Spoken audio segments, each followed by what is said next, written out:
because even now, almost 5 years later, it's hard to find a game that looks as good as Rocksteady's closing chapter of the Arkham trilogy, an extraordinary mix of technical muscle and creative flair that gives us a deep, textured Gotham of shadow and light. Night is a suitable climax to a brilliant series. Arkham Asylum and Arkham City, which are available and recommended as remastered on PS4, delivered lore-rich Metroidvania experiences and deep, sophisticated and distinctively Batman combat. Arkham Knight transports this core gameplay into a genuinely open-world Gotham, adding an equally considered Batmobile, improved grappling and gliding, more gadgets, and a gripping story that, even in the absence of the dearly departed Joker, showcases the extraordinary talents of Mark Hamill. Arkham Knight is a huge, sumptuous send-off and still one of the finest action games there is. If you're lying, I'll break the other one. The other one? Ah! Next up, Sekiro Shadows Die Twice, or what happens when From Software shift away from the complexities of RPG character building and focus on making the slickest, most challenging combat system they can. The result is a wonderfully layered fighting experience built around posture, deflections and pure timing. One that's just as rewarding as the gradual grind of Dark Souls, but relies on upping your skills as much as your level. Sekiro is set in Japan's Sengoku period rather than Dark Souls' medieval European-style world, but offers the same satisfying progression, gradually unlocking an interlinked, semi-open environment full of shortcuts and secrets. And you'll get the same rush when you finally overcome bosses and brutal difficulty spikes too, though that final victory here comes with the added rush of having focused and mastered techniques that seemed impossible when you started the game.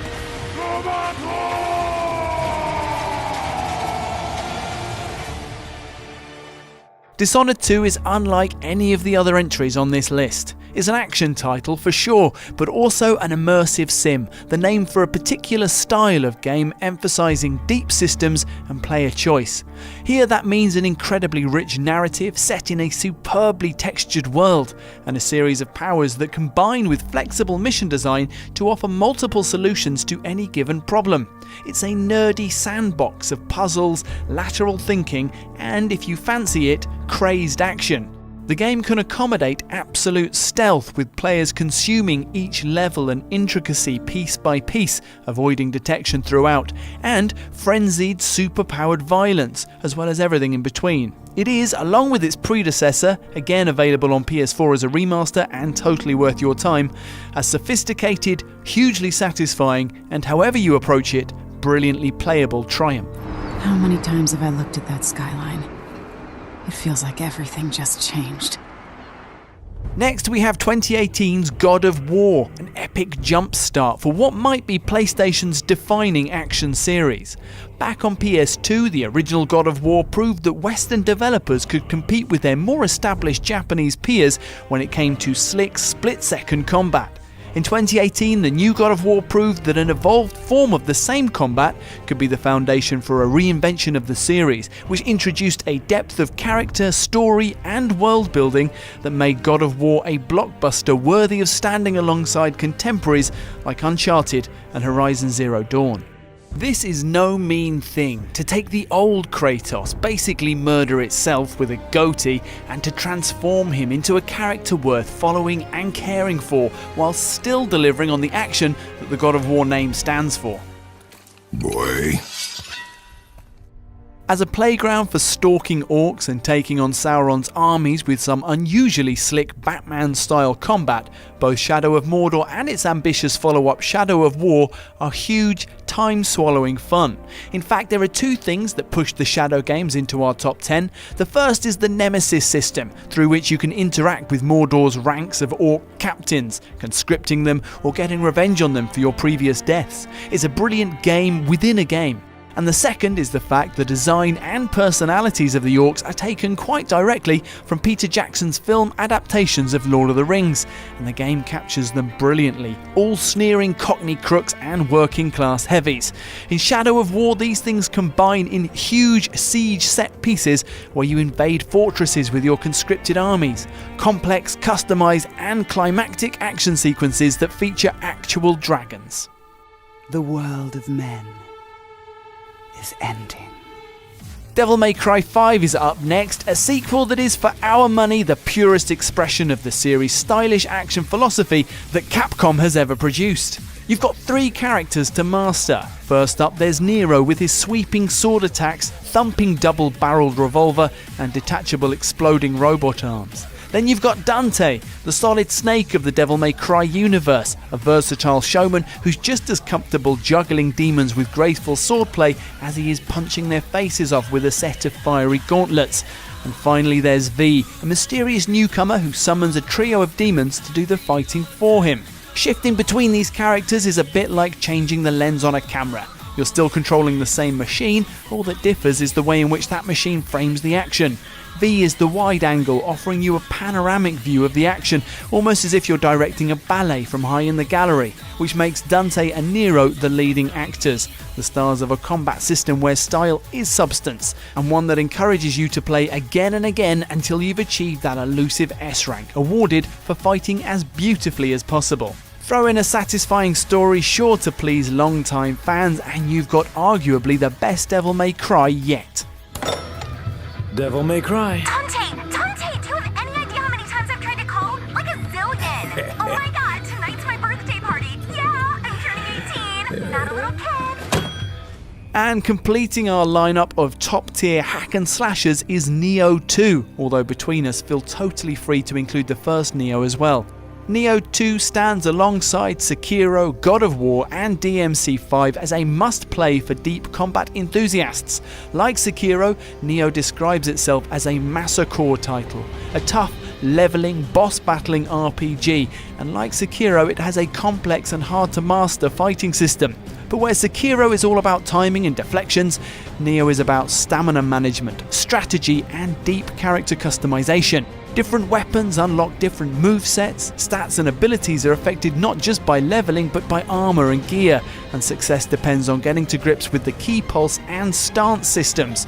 Don't worry, once you've found your weapon of choice and worked out a build that suits you, it all becomes second nature, leaving you to enjoy the fusion of Ninja Gaiden grade combat with hardcore action RPG progression.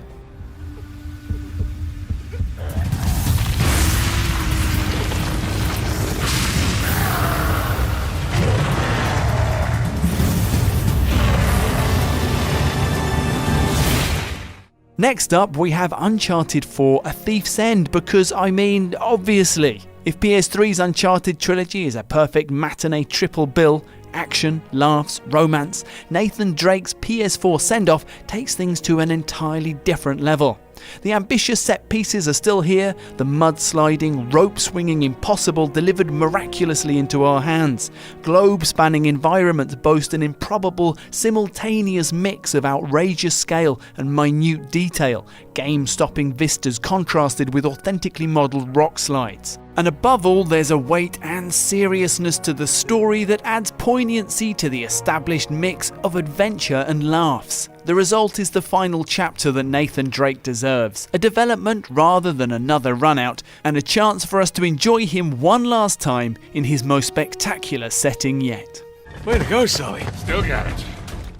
Control is a rare gem, a true original which combines gameplay experimentation with stylish visuals and a compelling cult story. Enjoy the X-Files and Twin Peaks vibes of the game's setting, a secretive government agency dealing in the paranormal, based in the oldest house, a brutalist skyscraper semi-hidden and semi-alive in the middle of New York.